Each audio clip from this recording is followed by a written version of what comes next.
नमस्कार, कृष्णा क्लासेस में आपका बहुत बहुत स्वागत है। आज इस वीडियो में हम बीए 5th सेमेस्टर की यूनिट 3 के ऑब्जेक्टिव टाइप क्वेश्चंस क्लियर करेंगे।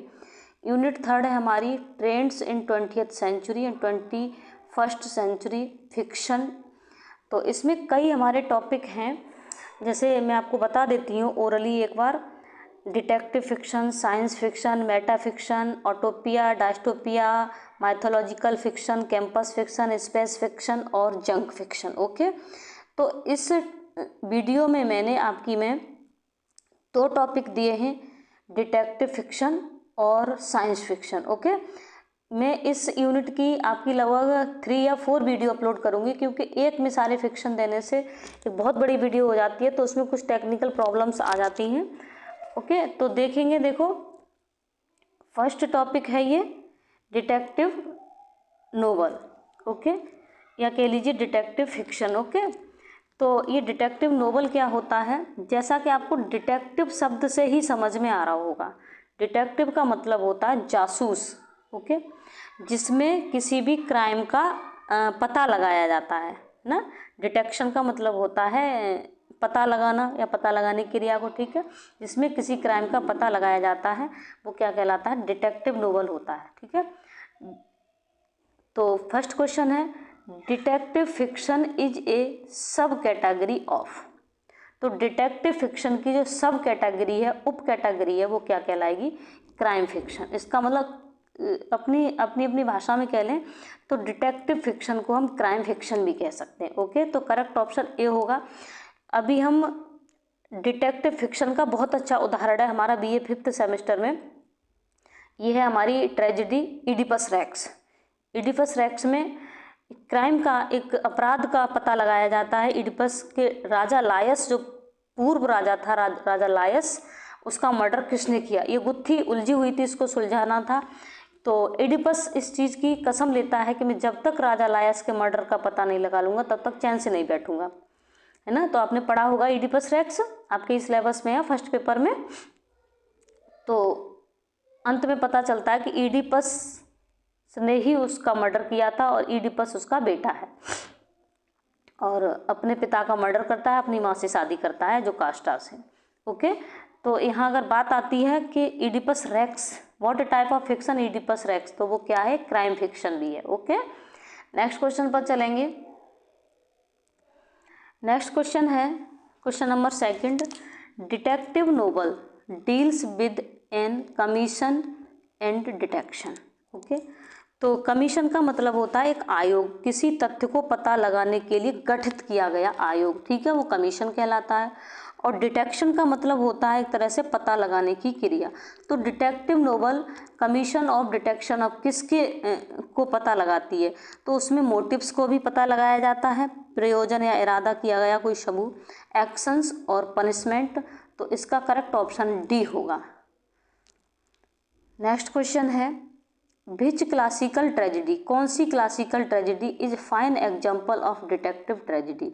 आ गया, देखिए क्वेश्चन वही जो मैं आपको बता रही थी। विच क्लासिकल ट्रेजेडी, कौन सी क्लासिकल ट्रेजेडी डिटेक्टिव ट्रेजेडी का फाइन एग्जाम्पल है, तो correct option A, Oedipus Rex. Okay, next question है,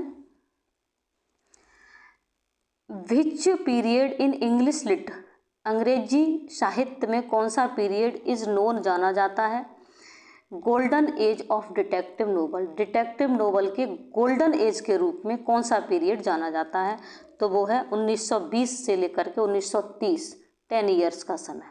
ओके, 1920 से लेकर 1930 तक। नेक्स्ट क्वेश्चन है, इस बीच में डिटेक्टिव नोवेल्स लिखे गए थे। Who is known as one of the best detective novelist, who is known कौन जाना जाता है, वन एक बेस्ट सबसे अच्छा डिटेक्टिव नोवेलिस्ट, वो कौन कहलाता है, वो है एगेथा क्रिस्टी। ये कल क्वेश्चन आया भी था, अम्बेडकर वो क्वेश्चन उसने अलीगढ़ यूनिवर्सिटी ने पेपर कराया, उसमें ये क्वेश्चन आया भी है। नेक्स्ट क्वेश्चन है, what does detective mean, detective का क्या मीन होता है, क्या अर्थ होता है, तो ये भी क्वेश्चन शायद रिपीट हुआ है, ये भी इम्पोर्टेंट क्वेश्चन है। A person who solve a crime, एक व्यक्ति जो किसी क्राइम को सॉल्व करता है। डिटेक्टिव का मतलब यही होता है। पहले एक सीरियल आता था डिटेक्टिव, जासूस, आप देखते होंगे, शायद देखा हो आपने, शाम के समय आता था, मैं भी देखती थी। तो उसमें क्राइम का पता लगाया जाता था। ओके, तो एक पर्सन जो क्या करता है, किसी क्राइम को सॉल्व करता है, डिटेक्टिव का मतलब वही होता है। नेक्स्ट क्वेश्चन पर चलेंगे। What does mysterious mean, mysterious का क्या मतलब होता है? मिस्टीरियस का मतलब होता है रहस्यमयी। ओके, तो इसका मतलब क्या हो गया, कोई भी चीज़ जिसको समझने में हम असमर्थ हैं वही तो रहस्यमयी होता है। तो इसका मतलब ये करेक्ट ऑप्शन इसका बी हो जाएगा, डिफ़िकल्ट टू अंडरस्टैंड अनयूजुअल, जो असामान्य है और अंडरस्टैंड करने में उसे डिफ़िकल्टी हो रही है, वो क्या हो गया, रहस्यमयी हो गया। कहते ना ये तो बहुत रहस्यमयी चीज़ है भाई, इसको तो समझना बहुत मुश्किल है। नेक्स्ट क्वेश्चन है, what does narrative mean, narrative का क्या मतलब होता है? नरेटिव का अर्थ होता है ए स्टोरी, एक कहानी, एक व्याख्यान। ओके, तो ए स्टोरी, तो करेक्ट आंसर ए होगा। ये क्वेश्चन आया था, ये अलीगढ़ यूनिवर्सिटी ने पेपर कराया था, उसमें आया था ये। What is detective fiction, detective fiction क्या है? कई क्वेश्चन आए थे इस यूनिट से, बस अफसोस मैं उस पेपर से पहले सारी कोर्स नहीं अपलोड कर पाई थी, क्योंकि मेरी एग्जामिनेशंस में ड्यूटी होती थी और मैं सुबह से घिर जाती थी, सुबह से लेकर के 7 बजे से लेकर के शाम को 6 बजे तक, इसलिए मैं बच्चों को पूर्ण सिलेबस नहीं दे पाई। जब तक अलीगढ़ यूनिवर्सिटी ने पेपर कराया तब तक, इस बात का मुझे बहुत खेद है बच्चों, सॉरी, लेकिन मैं आगे से ध्यान रखूँगी। सिलेबस बहुत था, कॉलेज का भी प्रेशर होता है और भाई घर में भी थोड़ी जिम्मेदारियाँ होती हैं, तो नहीं अपलोड कर पाई पूरा कोर्स। इसके लिए मुझे बहुत खेद है, मुझे माफ़ कर देना, बच्चों को दुख हो रहा होगा। और पेपर सेकंड थोड़ा बच्चों के हिसाब से हार्ड भी था, मैं इसको अब अपलोड कर दूँगी। नेक्स्ट क्वेश्चन है, तो नेक्स्ट क्वेश्चन है, what is detective fiction, detective fiction क्या है? तो डिटेक्टिव फिक्शन का मतलब है कि एक स्टोरी किसी के बारे में, जो वो व्यक्ति क्या करता है, कोई भी कहानी है और कोई भी व्यक्ति उसके क्राइम को सॉल्व करता है। तो मिस्टीरियस स्टोरी, एक रहस्यमयी कहानी अबाउट समवन, किसी के बारे में, सॉल्विंग ए क्राइम, एक क्राइम को सॉल्व करती है। ओके, एक कहानी जो किसी भी क्राइम को सॉल्व करती है वो क्या कहलाता है, डिटेक्टिव फिक्शन कहलाता है। Okay, what does setting mean, setting का क्या तात्पर्य होता है? सेटिंग का मतलब तो आप जानते ही होंगे, जहाँ पर टाइम प्लेस की सेटिंग, जहाँ पर स्टोरी को टेक प्लेस किया जाता है, वहाँ टाइम और प्लेस वो सेटिंग कहलाता है। तो प्लेस और टाइम, ये story take place. Okay, next question है, ये भी क्वेश्चन आया है, अब ये ध्यान नहीं है मुझे फर्स्ट पेपर में आया है या सेकंड पेपर में आया है, ये क्वेश्चन आया है। नेक्स्ट क्वेश्चन है, what does detection mean, detection का क्या मतलब होता है? तो डिटेक्शन का मतलब होता है, वैसे मैंने आपको डिटेक्शन का अर्थ बताया था, तो डिटेक्शन का मतलब होता है एक तरह से कह लीजिए जैसे किसी भी चीज़ का ज्ञात तथ्यों के आधार पर प्राप्त निष्कर्ष, एक तरह से जो तथ्य हमने ज्ञात किए हैं, पता लगाए हैं, उनके आधार पर निष्कर्ष प्राप्त करना, तो निष्कर्ष निकालने की क्षमता कह लीजिए। ओके, तो इसका मतलब क्या होता है? तो नेक्स्ट, तो इसका ऑप्शन होगा इसका B, something you work out of using clues, मतलब क्लूज के आधार पर हम किसी भी चीज़ को सॉल्व कर लेते हैं। क्लूज जानते हैं, कुछ सबूत या संकेत। डिटेक्शन का मतलब क्या होता है, आपने देखा पुलिस उसमें लगी होती है, डिटेक्टिव टीम होती है पूरी, और कुछ क्लूज के आधार पर उस चीज़ को, क्राइम का सर्च आउट करती है उसको। तो something you work out using clues, clues को आधार पर किसी भी चीज़ को, क्राइम को क्या कर लेना, निष्कर्ष निकालना। ओके, तो नेक्स्ट क्वेश्चन है, हु इज शेरलॉक होल्मेस, शेरलॉक होल्मेस क्या है? एक डिटेक्टिव है, ये कौन है? एक जासूस है। नेक्स्ट क्वेश्चन है, यहाँ ड्यू रिकॉर्डर नहीं चलेगा, करेक्ट ऑप्शन इसका बता देती हूँ मैं, फिर भी ये थोड़ा सा ए। ओके, नेक्स्ट क्वेश्चन है, नेक्स्ट क्वेश्चन देखेंगे, who rot the speckled band. ये जो डिटेक्टिव नोवेल है, डिटेक्टिव फिक्शन है स्पेकल्ड बैंड, ये किसने लिखा है? ये लिखा है सर आर्थर कैनन डॉयले ने। ओके, डॉयले ने। नेक्स्ट क्वेश्चन है, what does beneficiary mean. Beneficiary का क्या मतलब होता है? बेनिफिशियरी शब्द से ही समझ रहे होंगे लाभ, जहाँ धन का लाभ होता है वह बेनिफिशियरी शब्द हो गया। तो इसका करेक्ट ऑप्शन होगा someone who gives U a money. ठीक है, इसका मतलब तो देखो, ये समवन हु अनॉयड्स यू ये तो होगा ही नहीं, समवन हु हेल्प्स यू ये भी नहीं होगा, समवन हु डाइज ये भी नहीं होगा, तो someone who gives you money. Next question है, व्हाट इज क्लू। क्लू क्या है? क्लू तो आप जानते ही हैं, क्या कहते हैं क्लू को? सबूत या संकेत जिसके आधार पर हम किसी भी चीज़ का पता लगाते हैं। ओके, तो इसका करेक्ट ऑप्शन क्या हो जाएगा? इसका something you use to solve a crime. Something, कोई भी चीज़ यू यूज तुम प्रयोग करते हो सॉल्व करने के लिए क्राइम, क्राइम को यूज करने के लिए कोई भी चीज़ जिसका हम यूज करते हैं वो क्या? क्लू कहलाता है। ओके, नेक्स्ट क्वेश्चन है, what does speckled mean. Speckled का क्या मतलब होता है? स्पेकल्ड का मतलब होता है, वैसे स्पेकल्ड का अर्थ होता है धब्बेदार, तो इसका मतलब हो जाएगा करेक्ट ऑप्शन इसका स्पॉटी, धब्बेदार। नेक्स्ट क्वेश्चन है,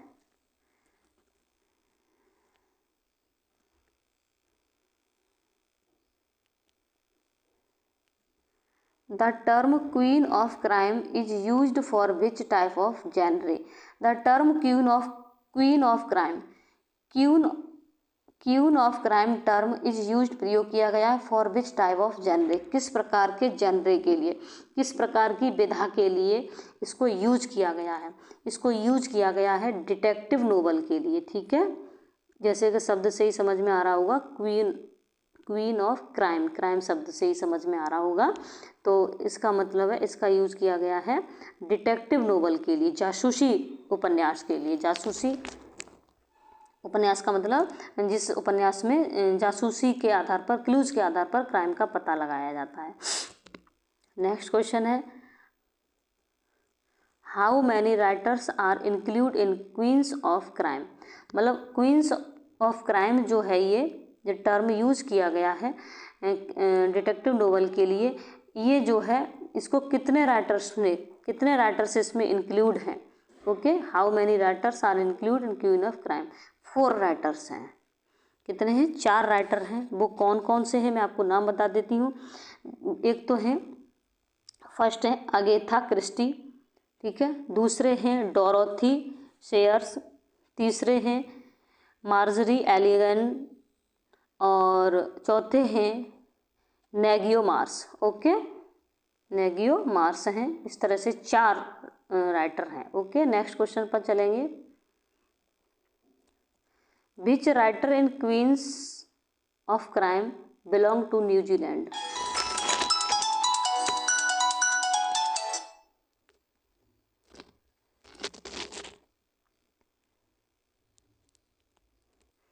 नेक्स्ट क्वेश्चन है question number 19, which writer in queens of crime. कौन सा राइटर या इन क्वींस ऑफ क्राइम में बिलोंग टू न्यूजीलैंड, न्यूजीलैंड को बिलोंग करता है? वो हैं अगेथा क्रिस्टी ही हैं जो न्यूजीलैंड को बिलोंग करती हैं, न्यूजीलैंड की हैं। Okay, who rot the novel murder on the Orient express. ये भी अगेथा क्रिस्टी ने ही लिखा है, तो करेक्ट ऑप्शन ए हो जाएगा। Who rot the novel death on the nail, ये भी अगेथा क्रिस्टी ने ही लिखा है, तो करेक्ट ऑप्शन ए हो जाएगा। ठीक है, अब चलेंगे साइंस फिक्शन पर। तो सेकंड टॉपिक आ गया हमारा साइंस फिक्शन। ओके, तो साइंस फिक्शन को क्लियर करेंगे। तो देखेंगे फर्स्ट क्वेश्चन क्या है। साइंस शब्द से ही आपको समझ में आ रहा होगा, साइंस फिक्शन विज्ञान, जिससे विज्ञान से रिलेटेड चीज़ें हैं, जिसमें डिटेक्टिव से समझ में आया होगा कि डिटेक्टिव जासूसी से संबंधित नोवेल उपन्यास, जिसमें जासूसी से संबंधित चीज़ें होती हैं, और साइंस से मतलब विज्ञान से संबंधित चीज़ें। तो क्वेश्चन फर्स्ट देखेंगे, इन विच फिक्शन, कौन से फिक्शन में narrative story is imaginary but non supernatural. कौन से फिक्शन में स्टोरी जो होती है, नरेटिव का मतलब कहानी, स्टोरी जो होती है वो इमेजिनरी होती है, काल्पनिक होती है, बट नॉन सुपरनेचुरल होती है। सुपरनेचुरल का मतलब होता है अलौकिक शक्तियों से संबंधित, ओके, और नॉन सुपरनेचुरल जो अलौकिक शक्तियों से संबंधित नहीं होती है, ओके। तो इसका करेक्ट ऑप्शन होगा वी, तो वो होते हैं science fiction, okay. Next question पर चलेंगे। ए science fiction one can find, एक साइंस फिक्शन में इन साइंस फिक्शन होना चाहिए, यहाँ पर ये थोड़ा गलत हो गया है। In science fiction one can find, एक व्यक्ति फाइंड कर सकता है, किसको फाइंड कर सकता है? तो करेक्ट ऑप्शन इसका डी होगा। वैसे देखो, क्योंकि वोयाग्स ऑफ अदर वर्ल्ड, वोयाग्स का मतलब होता है समुद्री यात्रा, दूसरे वर्ल्ड नहीं होगा, या वर्ल्ड होगा, वर्ल्ड, ओके। अदर वर्ल्ड की वोयाग्स समुद्री यात्राएं, explorations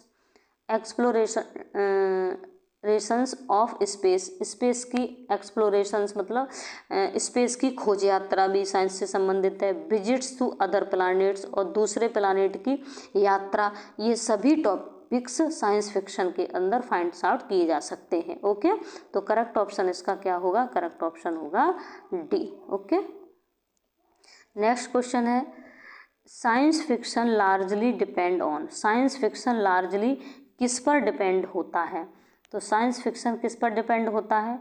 suspicion of belief, suspicion of belief, और नहीं, suspicion of disbelief, suspicion of disbelief पर आधारित होता है, ओके। ये ध्यान रखेंगे, सस्पिशन ऑफ बिलीफ पर नहीं, सस्पिशन ऑफ डिसबिलीफ पर आधारित होता है।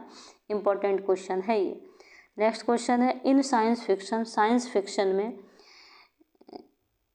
द फ्यूचर डिस्प्लेस बिट्स, तो फ्यूचर डिस्प्लेस करता है किसको? टेक्नो डेवलपमेंट, किसको? Techno development. Correct option C होगा, यहाँ डी रिकॉर्डर नीचे नहीं चलेगा, गड़बड़ हो जाएगा, तो देख लेंगे करेक्ट ऑप्शन सी। ये भी क्वेश्चन इंपॉर्टेंट है। नेक्स्ट क्वेश्चन पर चलेंगे। नेक्स्ट क्वेश्चन है व्हाट आर फाइंड्स, क्या फाइंड्स किया जाता है in science fiction, science fiction में as techno development, techno development के रूप में, ठीक है। तो देखिए पहला ऑप्शन है यूज ऑफ रे गन्स। तो रे गन्स क्या होती हैं? वे गन होती हैं जिनके द्वारा एनर्जी निकलती है, और एनर्जी, इनको एनर्जी वेपन कहते हैं, और ये ऐसी एनर्जी को रिलीज करती हैं जिससे विनाशकारी प्रभाव होते हैं, इनसे इनका प्रयोग विनाशकारी रूप में विनाश करने के लिए प्रयोग किया जाता है। और टेलोपोर्टेशन मशीन्स होती हैं, उनको टेलोपोर्टेशंस वह प्रक्रिया होती है, मैं बताती हूँ आपको कि वह मशीन होती है जिसके जरिए एक स्थान से दूसरे स्थान पर गायब होकर पहुंचा जाता है, ठीक है, उसे टेलोपोर्टेशन मशीन्स कहते हैं। जैसे देखो आपने फिल्मों में दिखाया जाता है, आपको जानते हैं वो कौन सी फिल्म थी, मैं भूल गई, उसकी है अनिल कपूर की, में गायब हो जाता है व्यक्ति। तो ये सब साइंस के ही द्वारा, साइंस की टेक्नोलॉजी के ही द्वारा ये सब संभव हो पाता है। और ह्यूमनॉइड कंप्यूटर्स ये भी साइंस के ही द्वारा है। तो ह्यूमनॉइड कंप्यूटर्स का मतलब होता है, ह्यूमनॉइड का मतलब है ह्यूमन जैसी बॉडी का कंप्यूटर, ह्यूमन जैसी बॉडी का रिमोट, ओके, ह्यूमनॉइड। तो इसका करेक्ट ऑप्शन डी हो जाएगा, all of above. Next question है, चल तो रहा है ये, हाँ चल रहा है, ओके। इन साइंस फिक्शन में वन कैन फाइंड, एक व्यक्ति फाइंड कर सकता है। इन्वेशन मीन्स आक्रमण एक तरह से, और अराइवल आना ऑफ किसका? एलियंस का, करेक्ट। म्यूटेंट्स का भी, एंड्रॉयड्स का भी, ऑल ऑफ दीज, इसका भी करेक्ट ऑप्शन डी होगा। देखो मैं आपको समझा देती हूँ, एलियंस क्या होते हैं, ये भी साइंस के ही द्वारा सब कुछ देखने को मिलता है। एलियंस दूसरे ग्रह पर रहने वाले लोग या वासी, ठीक है, दूसरे ग्रह पर रहने वाले वासी।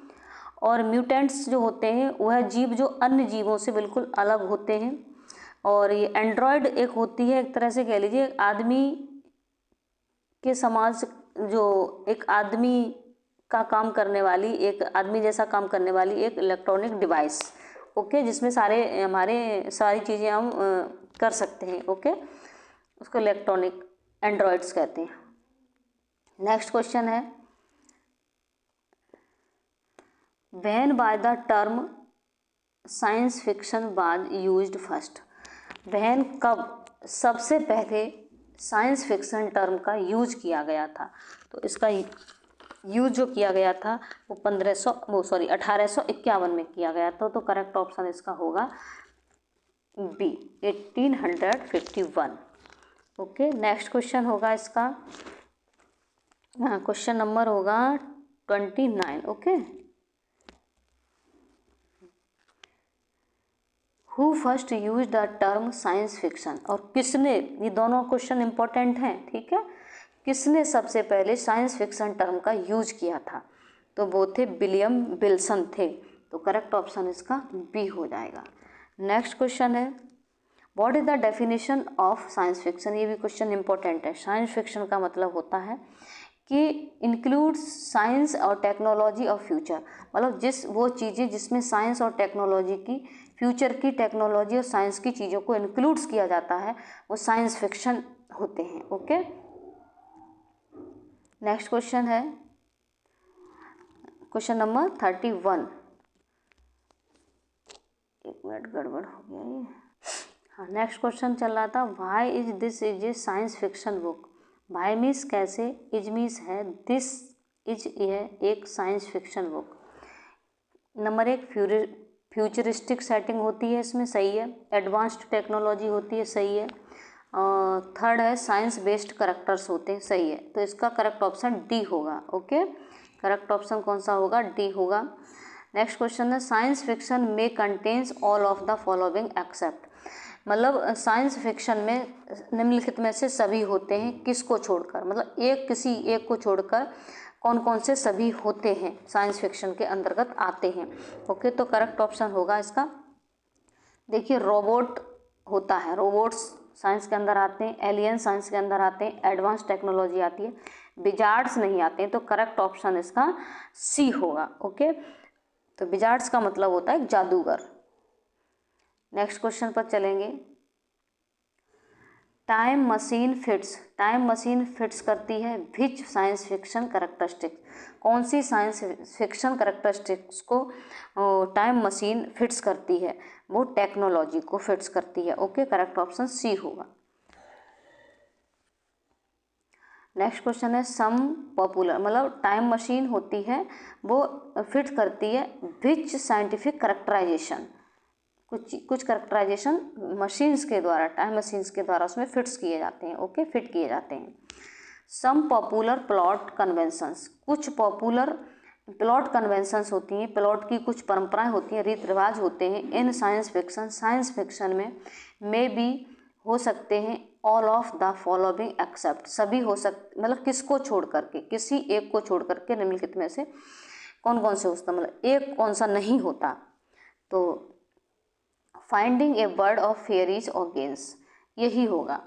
Finding a word of fairies और गेंट्स, दानव और परियों का एक वर्ड होता है, उसको फाइंड नहीं किया जाता इसमें। Being a last person on earth, ये करेक्ट है। तो फाइंडिंग ए लॉस्ट सिविलाइजेशन सही है। हैविंग ए एलियन एनकाउंटर्स, ये भी सही है। तो इसमें ये फेयरीज और गेंट्स की बात नहीं होती। ये नेक्स्ट क्वेश्चन है question number 35। All of the following में बी, ऑल ऑफ द फॉलोइंग निम्नलिखित में से सभी मे बी फाउंड किए जा सकते हैं, पाए जा सकते हैं इन साइंस फिक्शन में, एक्सेप्ट किसको छोड़कर निम्नलिखित में से सभी साइंस फिक्शन में पाए जा सकते हैं। ऑटोपियन सोसाइटी भी होती है, ठीक है। तो ये जो ऑटोपियन सोसाइटी जो होती है ना, सॉरी ऑटोपियन क्यों, डायस्टोपियन सोसाइटी का मतलब होता है एक तबाह, डायस्टोपियन पीपल मतलब एक तबाही सोसाइटी। यूनिकॉर्न नहीं होता, यूनिकॉर्न का मतलब होता है एक सींग वाला व्यक्ति। और अल्टरनेट वर्ल्ड ये होता है, स्पेस ट्रैवल ये भी होता है। तो इसको नहीं इंक्लूड किया जाता है साइंस फिक्शन के अंदर। ओके, फाइंड नहीं किया जाता, ये चीज़ नहीं मिलती है यूनिकॉर्न। स्पेस ट्रैवलर भी मिलता है, अल्टरनेट वर्ल्ड भी मिलता है, नए नए चीज़ों को खोज किया जाता है, नए वर्ड्स की खोज की जाती है। नेक्स्ट क्वेश्चन है what is the difference between science fiction. What is the difference, क्या अंतर है between science fiction and fantasy. Science fiction और फैंटेस्टी के बीच में क्या अंतर है। फैंटेस्टी का मतलब होता है, आप जानते होंगे, कल्पना, ठीक है। साइंस फिक्शन और कल्पना में क्या अंतर है, तो करेक्ट ऑप्शन होगा इसका D, fantasy has possibly thing in its while. मतलब फैंटेस्टी जो रखती है पॉसिबली थिंग्स, मतलब संभवतः उन चीज़ों को, इन इट, इसमें जो होती हैं, वाइल जो science fiction things that could possibly exist. मतलब फैंटेस्टी उन चीज़ों को जो चीज़ों को रखती है, उसमें जो चीज़ें इमेजिन की जा सकती हैं, मतलब जिन चीज़ों पॉसिबल, जो जिनकी इमेजिन करके जिनको पॉसिबल बनाया जा सकता है। और while science fiction has things that could possibly exist, जो कुड पॉसिबली संभवतः एग्जिस्ट करती हैं, मतलब अस्तित्व में है। ओके, तो ये अंतर है। नेक्स्ट क्वेश्चन है star wars is a considered science fiction because it has. Star wars एक कंसिडर किया जाता है, माना जाता है साइंस फिक्शन माना जाता है बिकॉज, क्योंकि इट हैज, ये रखता है, क्या रखता है ये, तो अदर वर्ल्डली सेटिंग भी है इसके अंदर, दूसरे संसार की सेटिंग है, साइंस बेस्ड करेक्टर्स हैं इसमें, टेक्नोलॉजी भी है इसमें। तो करेक्ट ऑप्शन इसका क्या होगा, करेक्ट ऑप्शन इसका डी होगा। ओके, नेक्स्ट क्वेश्चन पर चलेंगे। नेक्स्ट क्वेश्चन है इन द स्टोरी, कहानी में अर्थ इज गेटिंग है, सॉरी सेटिंग कुछ भी बोल देते हैं, earth is getting too hot to sustain life. कहानी में, कोई भी कहानी है जिस कहानी में अर्थ क्या कर रही है, too hot, getting too hot, इतनी हॉट होती जा रही है जो लाइफ को सस्टेन कर सकती है। लाइफ जैसे लाइफ का क्या होता जा रहा है, सॉरी